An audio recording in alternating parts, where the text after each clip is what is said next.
Parmi les dispositifs créés par l'être, se trouvent des accès à une quantité inimaginable d'informations, il suffit d'allumer et de se connecter à ce que l'on veut voir. L'être possède déjà en lui l'accès à toute information qui existe, a existé, ou existera dans l'univers créé, ainsi qu'à n'importe quelle partie de cet univers. Il suffit de se brancher pour se connecter. Mais cela n'est plus une nouveauté, ni la manière ni la facilité de le faire, puisque le livre parle au regard qui a besoin de voir. Et tandis que certains se dissolvent dans la présence de leur propre être, d'autres discutent encore de la réalité des choses de l'univers créé. Ainsi, dans ce qui semble le plus clair réside l'obscurité d'une caverne, où les images se succèdent, captant l'attention de l'être.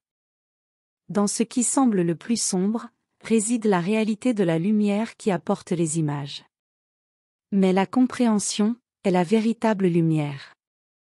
Dans cette lumière, deux choses qui semblent apporter des éclaircissements ne font en réalité que se juxtaposer, et l'une d'elles pousse l'être à regarder au loin, en quête de nouveaux mondes, afin d'obtenir une compréhension de quelque chose qu'il ne perçoit pas encore comme lui appartenant déjà. Et cela dit à l'être, de ne pas convoiter ce qui lui appartient déjà.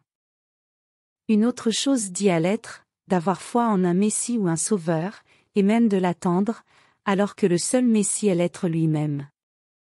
La figure du Sauveur est inutile, dénuée de sens, et asservissante.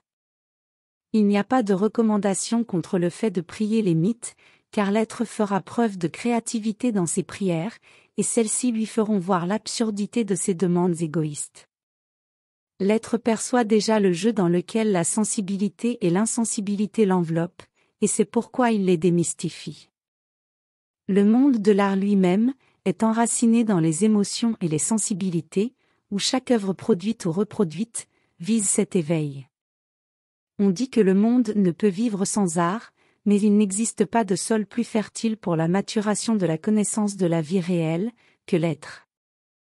La connaissance mûrit dans l'être, et fait mûrir l'être. En revanche, l'univers créé, ses créations et les tentatives de les expliquer révèlent leur virtualité.